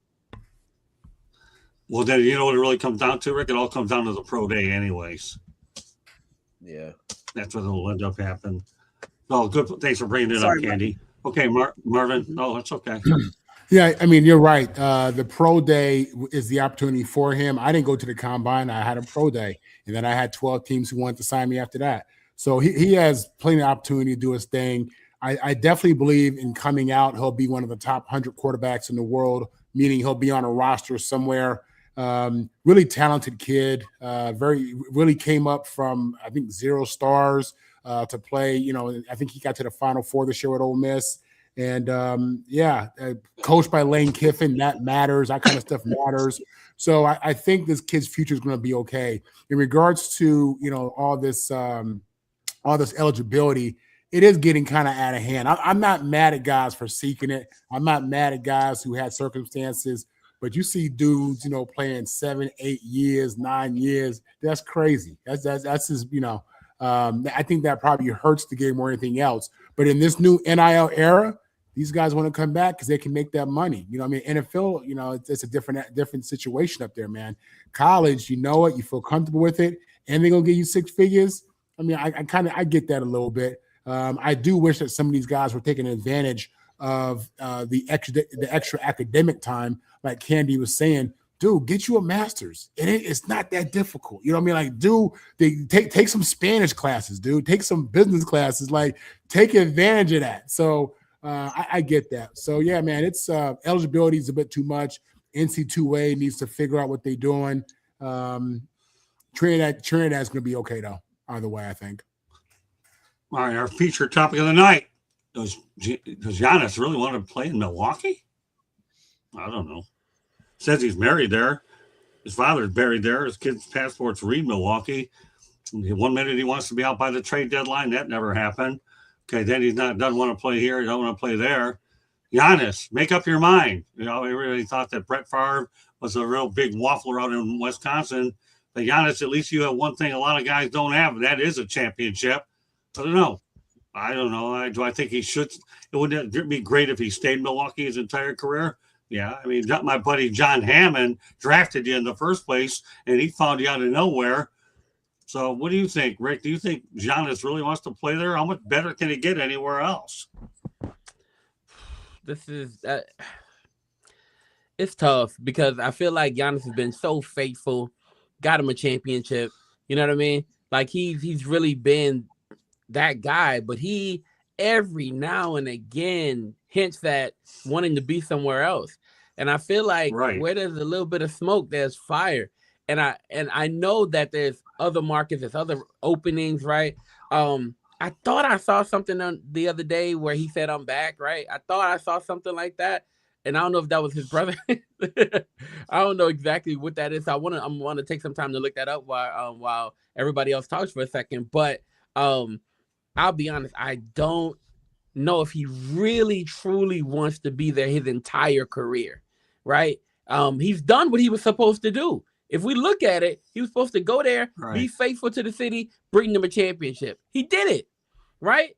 Now, you know, maybe there's a little bit of relief coming later on in his career. So I don't know if he wants to stay there for the entirety of his career because it's too much coming out about him wanting to make a move, right? So I don't think he wants to be there the entirety of his career, but I'm gonna look it up because I thought I saw him say something definitive just recently. Well, you know what? As we go around the horn here, if you come up with that, by all means, inject it. I'm just sick and tired of the drama with this guy. I really am. I'm tired of you talking through the media about I'm here 1 minute, I want to be out, I want to find a new home, I want to go to another contender. They're on the verge of matchmaking. Also, I don't want to really go there. You know what? Well, you know what my favorite letters are, Rick, for the NBA? I call it the NDL. You know what that is? Go ahead. You The said National the Drama NDL? League. Oh, that's All right. NDL. So National Drama League. so Go this ahead. is this is What this do is you what got? okay. So I think this is his official Twitter. It has 3.3 million followers and he's only following 9 people. So unless you are Giannis, you just it's an awesome fake account. So I think it's his account, right? He drops the thing from Wolf of Wall Street. So if you go look that up on Twitter right now, you'll see the Wolf of Wall Street drop. The caption reads, and it's basically I'm back, right? It's like what it's gonna do. The caption reads, "Legends don't chase, they attract," and this was the thing where he's basically saying, "I'm back, right? Like I'm here to stay. I don't gotta chase rings. I don't have to go anywhere else. I'm here." And so I think that was his whole thing. And like I said, I was looking for something definitive. I think 6 days ago he dropped something definitive. Okay. Well, we'll just see how definitive it really is after this summer. How definitive it is. There's now and later. Now, I think Milwaukee just says they got to find a way to make the club better around them. Candy, well, obviously, you have some thoughts on it, or do you want to save your opinions for everybody else and come at the end? Let me go. Let me go last. Let everybody else go, and then All right, go I'll put ahead. my 2 cents. Go ahead, Tony. Yeah.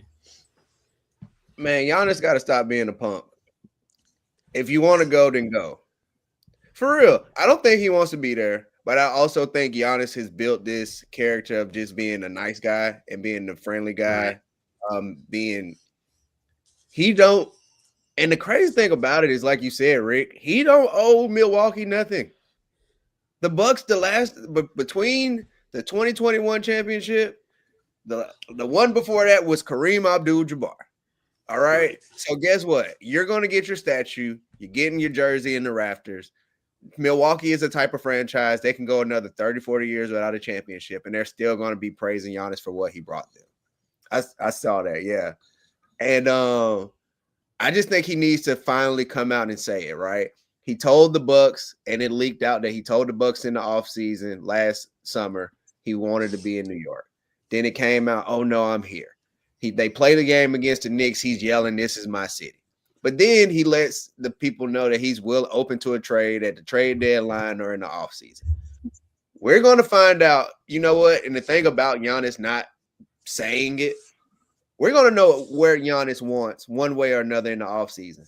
Because when they slide that Supermax contract across on the desk, if you don't sign a $300 million contract, you don't want to be here. So we're going to figure it out.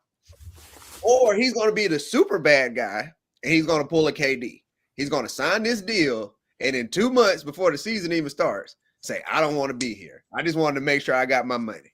So I would, if I'm Giannis, right, and I really feel like that's what he's doing right now, he doesn't want to feel like he's quitting on the city or being a bad guy. It's going to look worse the longer you play this out, right? It's one thing about hiding something or telling a lie or not being forthcoming. It only gets worse. You know what I'm saying? The more you drag it out. I feel like he should have just told the Bucks, trade me. I want to go wherever the 2 or 3 teams are. We know the Knicks are one of them. I want to go to New York. I want to go to wherever. It could be Sacramento. But I feel like he should have let the Bucks know that because I don't think he wants to be there anymore. Tony, the clip said, Marvin? I'm not. Well, go ahead. No, that's okay, Rick. Oh, okay. No, I want to hear it. Okay, the clip said, I'm not effing leaving. I didn't say the word. The clip said it, I'm not leaving, right? And then he doubles, I'm not leaving. Like the clip is so passionate, it's so like emphatic. I'm not leaving. So I think that was his moment. Like I think you said you challenged him just now, right? To stop being a punk, right? Yeah. I think he really legitly in his mind was like, you know what? This is it. I'm gonna stay here. And I think he really means that this time. Man, but I love all. Man, I watch Well, R. sure, Kelly. you got a try to couple get- brothers being paid with them just to keep them company. How many Antetokounmpos can you have on one team? You got brother A and brother B, and then you got him. You know, I Yeah. mean, come on, you're paying three for the price of one, and one producing, the other ones are just carrying his shoes and his jock strap. What do you want me to tell you? And they're getting paid, not the worst deal in the world, or whatever they're carrying over there, shoes, jock straps, or I don't care. Yeah, I'm not. I'll see it to believe it. Okay, but I like your clip though. At least you're on there looking and you're adding to the topic. I have no problem with that. I'm just saying I'll see it to believe it when I believe the word immunize is a real word. Okay, is it a real word? I don't know. But yeah, Aaron Rodgers Yes, it made is. sure it was. Okay. Marvin, are you getting all this? Yeah, I think with Giannis, I think a lot of this also is cultural. You know, I don't think he grew up out here. I think he grew up, you know, in America. I think a lot of these athletes, it's a lot of me, a lot of I, not always team mentality. And I think he kind of grew up the nice guy. I think he grew up in a different setting. And I think he struggles with what the reality is of his NBA power versus who he is at his core and how he was raised. And maybe there's a sense of loyalty. And you said his father's buried in Milwaukee. I mean, for him, it's you know, for LeBron and these guys, it's business. It's about championships and that check. You know what I'm saying? And I'm okay with that's fine. That's the American way. Go get it. For Giannis, I think he was raised differently, sees it differently. And I think there's really an internal struggle about being the bad guy that Tony is talking about. You know, I think that's a real thing for him. Not for other players, not for Harden, not for Durant, not for none of them dudes. They, you know, but for him, I think it's different. So I want to see how it plays out. I think Tony's right. I mean, someone puts a $300 million check on the table. Man, you better get that money. You know what I'm saying? Like, when we talking about feelings and what you don't like, you better get that 300 and make the world that you like. You know what I'm saying? So, yeah, I don't know. We'll see. All right, we'll go on to our next topic. Oh wait, no, I forgot. Wait a minute. Candy, you're next. Wait a minute. I had to mess Yeah. with Candy. All right, go ahead, Candy. I was waiting to get your The reaction. Bucks took a chance on Giannis when nobody else did in the beginning, back when he wasn't anything. And the Bucks brought him into the States. The Bucks brought his brothers into the States. The Bucks did a lot for him and his family that most people don't know about. So yes, and Marvin, to your point, he grew up in Greece. He grew up with nothing. And to then come over here and to make the money that he's made.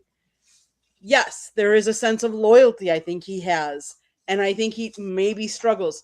The other thing is we've all haven't talked about this. And yes, he's still relatively young, but he has clearly stated he wants to end his career playing in Greece. So how long does he want to be here, and how long is he going to play here? Like, if he goes for another contract, how long is that contract? And if he goes to a different team, how long would that contract be? I think one of the other things is his family has, quote unquote, moved.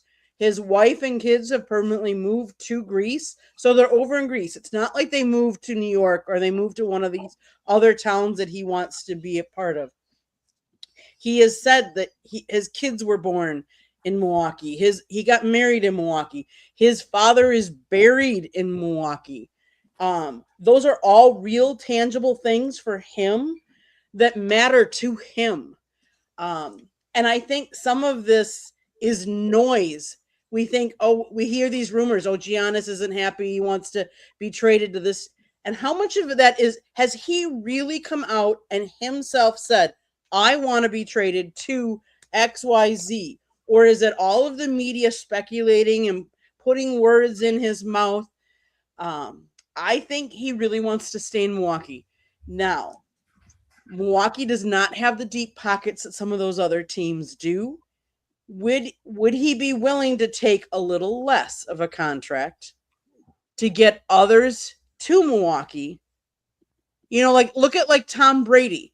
Does Giannis want to be the GOAT? Does he want to have, and to be a GOAT, you have to have championships.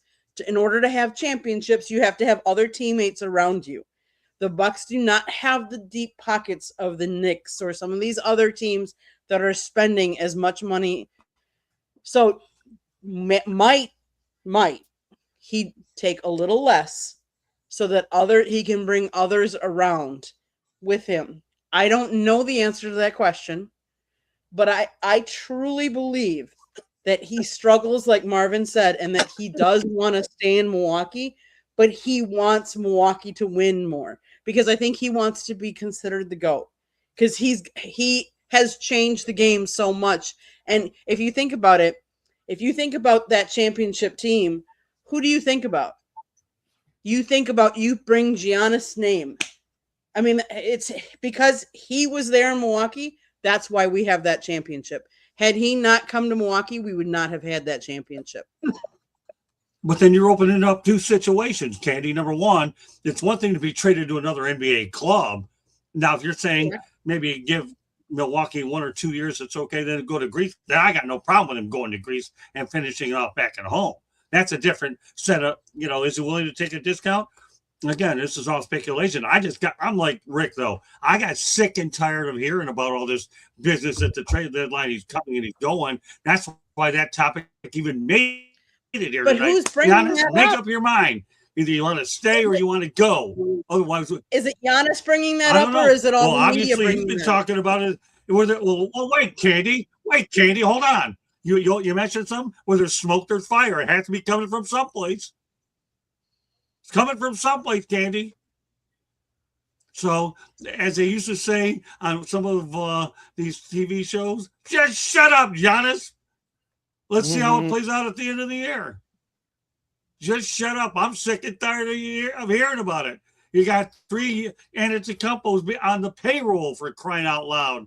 That isn't the worst thing in the world. And you got a championship. A lot of Charles Barkley doesn't have one. I can think of a lot of guys that don't have one. At least you've got one. And if you want to retire back in Greece, well, then by all means, I wish you well back in the homeland and make sure that those Greek salads are pretty good.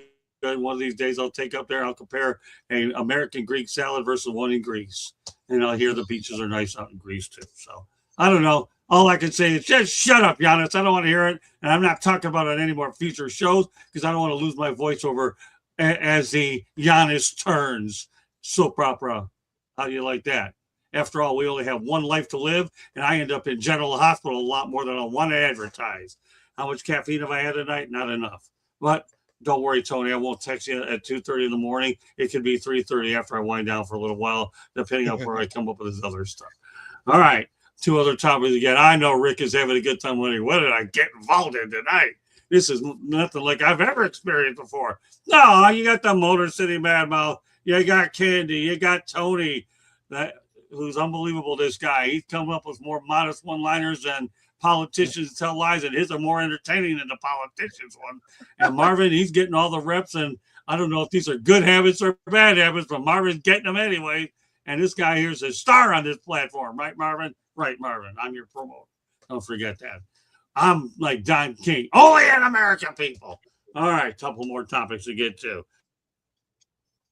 Despite losing in the Super Bowl, Mike Vrabel obviously was fired in 2024 by the Titans. How about that? Goes to the Super Bowl this year with a team coming off back-to-back 4-13 seasons.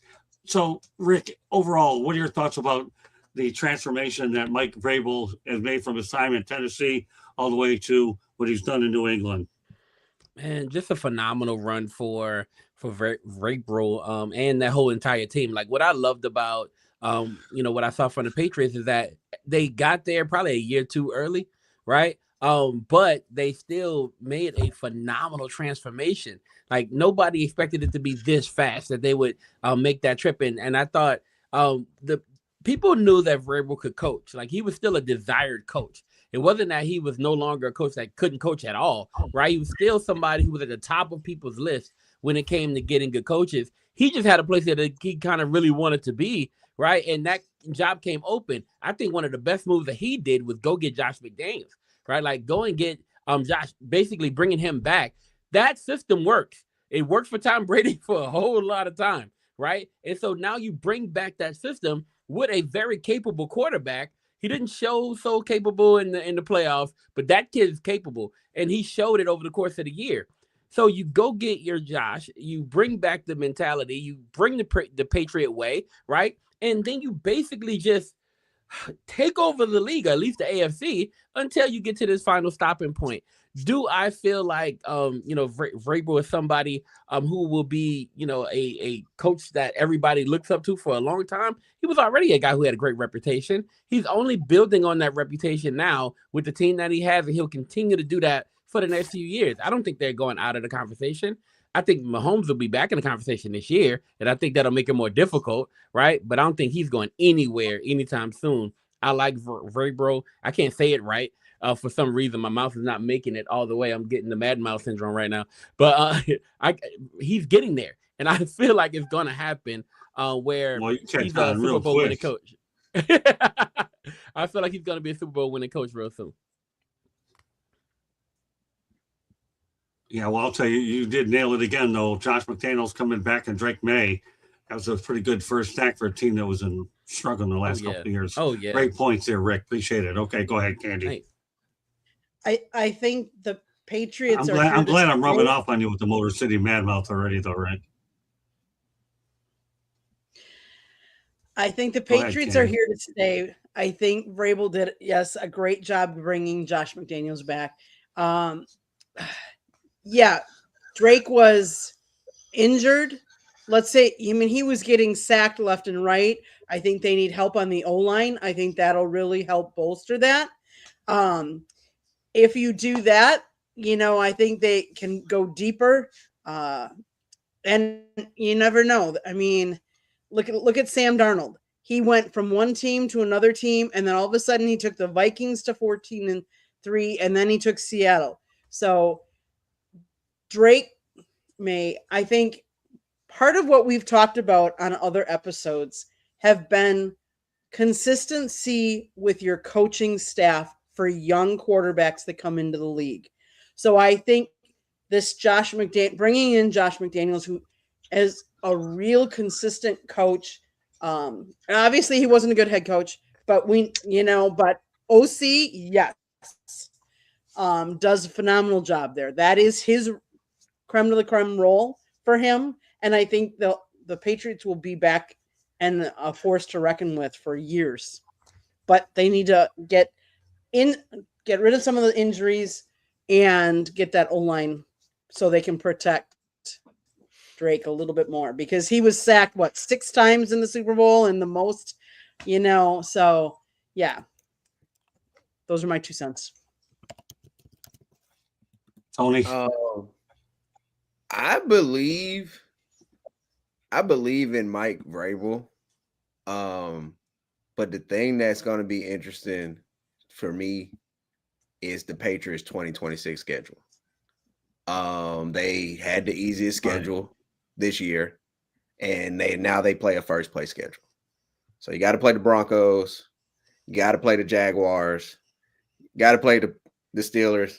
That might be a dub, but you got to play all the first place teams. You got to play Seattle again. You got to play the Bears. You got to play my Panthers. You got to play.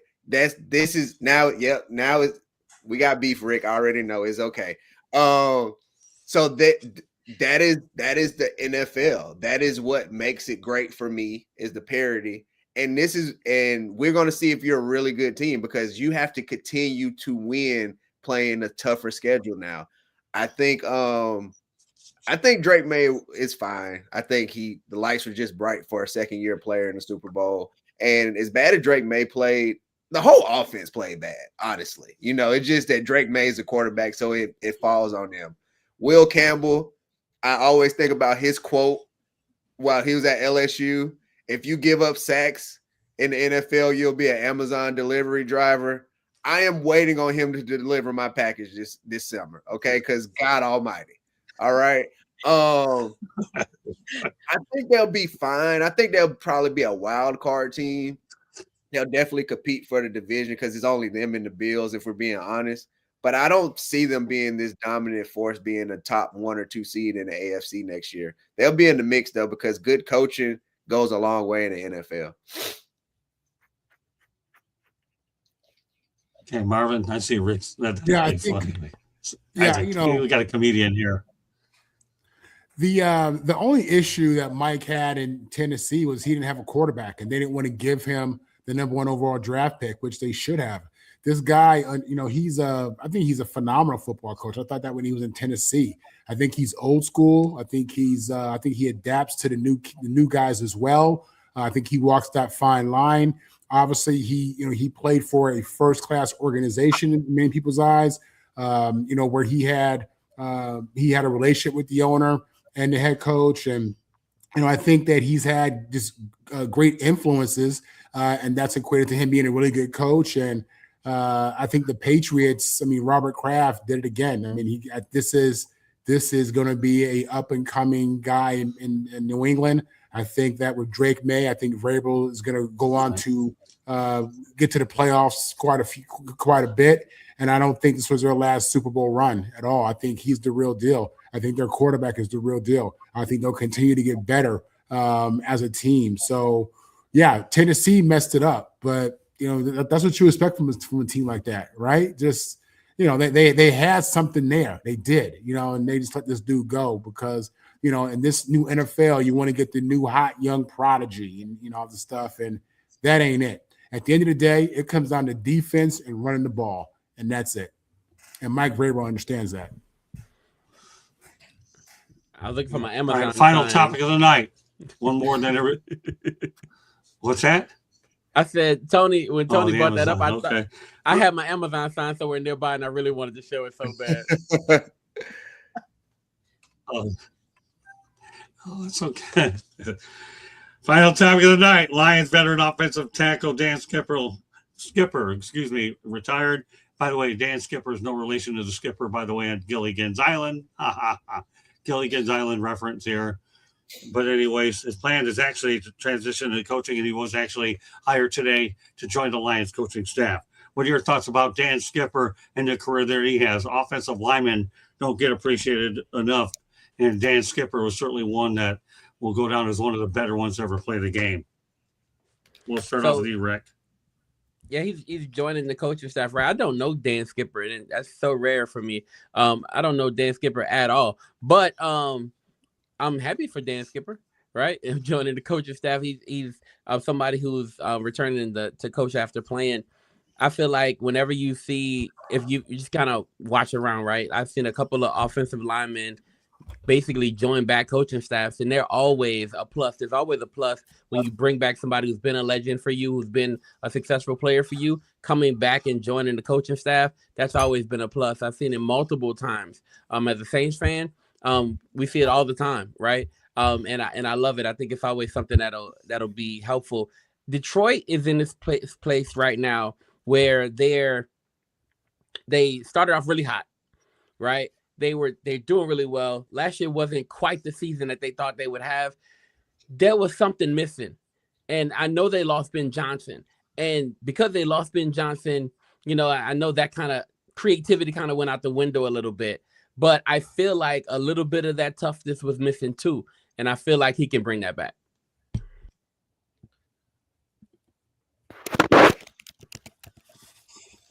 Okay. Candy. No, Dan, he's 6'10" tall. He is one of the tallest players in NFL history. I was looking at some of the things he's been through. He actually didn't get drafted. He went undrafted because he was speculated that he had a chronic blood condition that was discovered during prospect evaluations. After not receiving a contract as an undrafted free agent, he received an invitation to attend the Dallas Cowboys rookie mini camp as tryout candidate.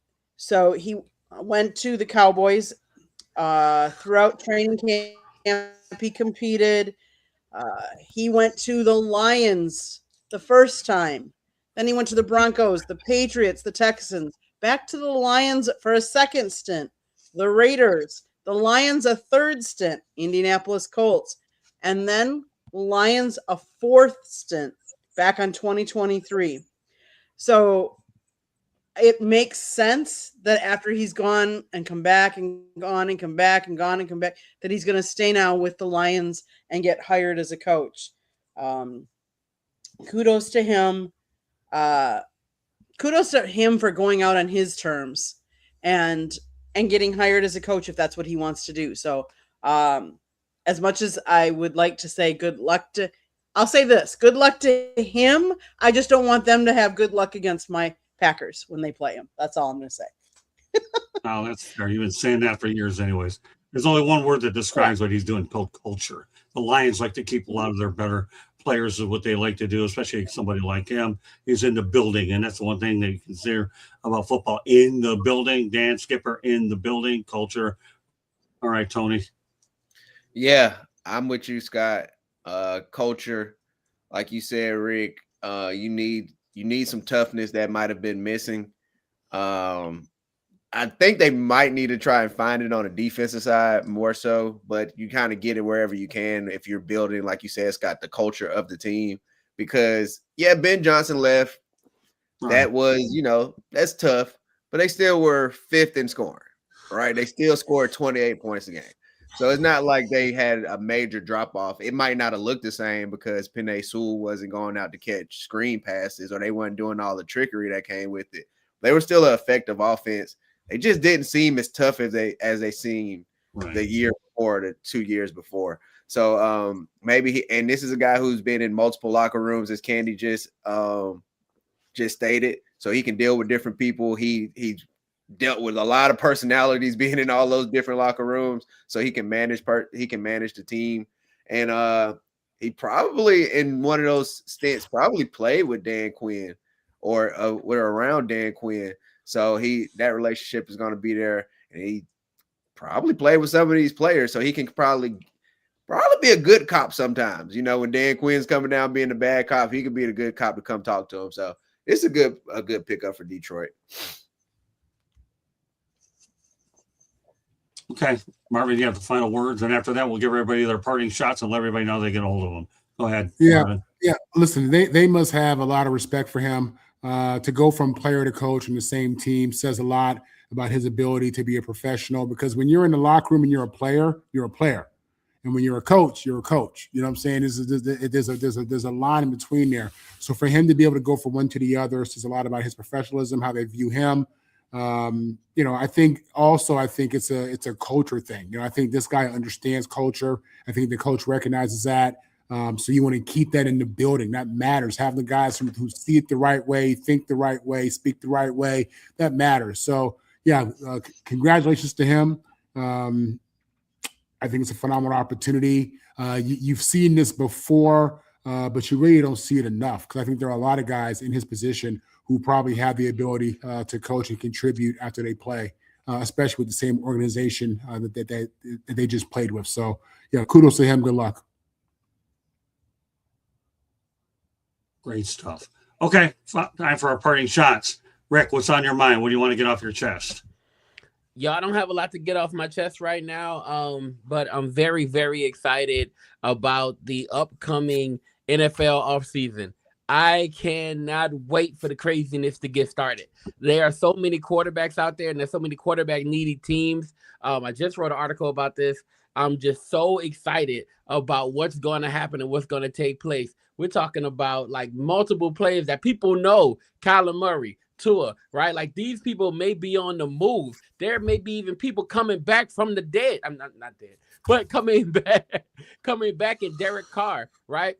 So Derek Carr may be possibly coming back. There's a rumor right now that he may be coming back to unretire to go to the Vikings, right? There's so many things that's going to take place this offseason, especially when quarterbacks move around, teams' identities change. And because the identity of teams change when they get a new quarterback, it's some of the most exciting moves that you could possibly have happen. So that's what I'm super excited about going into this offseason. That's what's on my mind right now. And that's really about it. Now, this is where I tell people where to find me. That's what I do? Yeah, awesome. Go ahead. All right. Hey, look, you can find me at MTMVSN. That's my team, my voice. At MTMVSN on Twitter. We're there. You can find us everywhere else at MTMV Sports. You can find us online at www.mtmvsports.com. That's where the articles are. That's where the videos are. And for right now, until the end of the month, you can find our app. But you can go to all the other places and you can find me there. We drop videos all the time. We talk about sports all the time. We do all kind of stuff, and you can find us there. You can find me there as well. See, I don't have a parting shot. All I have is a thank you for being on tonight's show. It was a great time meeting you out in Mobile by all means, and I'm glad that I hope you had a pretty good time here tonight. I know I threw some stuff that you probably never could prepare for with the non-sports stuff, and I hope that at some point another I'll send you checks. You have an open invitation to come back anytime you like. So how does that sound? And when you come on, it'll be Wednesday. I'll make sure you're reunited with Tony and Marvin. What's that? Can I? This was phenomenal. I'm sorry, I love this. Oh, hold on. Yep, I got you. I can hear you. Weird. Is my mic out? Can y'all hear me? Nope, Yeah. I can hear you. Well, Y'all can hear me? no, I can hear you fine. You're great. Well, yeah. Okay, yeah. This was phenomenal. We bring people on. They all want to come back on this show. Well, Yeah, we enjoyed having you. So I'll send you a text anytime you want to come on. Wednesday night, you got a couple teammates with Tony Marvin, and I'm going to be crazy, and Candy keeps it all together in her own way, and we hit her with Giannis. All right, well, I'm glad you had a good time. It was great meeting you out in Mobile, and I hope that this is the beginning of a good collaboration for you and I, and our companies and the people that represent the South Florida Tribune and all. You were a hit tonight, Rick, and we're really proud of your contributions tonight. We really are, and friends for life for sure. So, all right, Tony, go out there and let everybody know how they get a hold of you. And a parting shot would be nice, too, if you have one. Parting shot, enjoy sports, man. I enjoy sports. I'm seasonal. I heard Mike Wilbon say this on the Dan Lebertar show. And I was like, dang, I feel like he's speaking to me. Football season's over. I had my moment of silence earlier. Now it's time for basketball. WNBA, maybe summer. We got baseball coming up. Get out, enjoy some live sports. Go buy a ticket, even if it's in the cheap seats. Enjoy live sports. Get out, have a good time. And follow me, right? I got to tell you where to follow me. Yeah. Okay. So Rick already went and followed you guys on Instagram and stuff. Talking Game 1 on everything. YouTube, Tony Talking Game. Wednesday, 3:30, we go live, do a Talking Game episode. Saturday, we will be talking baseball here in the morning. And then in the afternoon, I will be doing my wrestling podcast with my boy Rainey, 2 Raw for SmackDown. Y'all make sure y'all check that out. Hey, Cyberuski, just to give you some information, okay? We're going to be talking soccer tomorrow night on Sports Wrap, not hockey. So send that to your gang out there that we're talking soccer and not hockey. That ought to make you feel really good, by the way. Football. All right, Marvin, go ahead. Yes, parting shots. Yeah, Tony hit on it. The fact that football season's over is a tough one. Now it's time for me to dive into a little basketball, maybe Winter Olympics. We'll see. But, I'm looking forward to March Madness, looking forward to the NBA playoffs, and looking to see what these Yankees and Dodgers do. You can catch me, Marvin Powell III. Marvin on the mic is my handle. I do 5 shows a week with the South Florida Tribune. I do at least 2 with Locked On USC, and I do a lot of other guest appearances and other stuff. And that's it.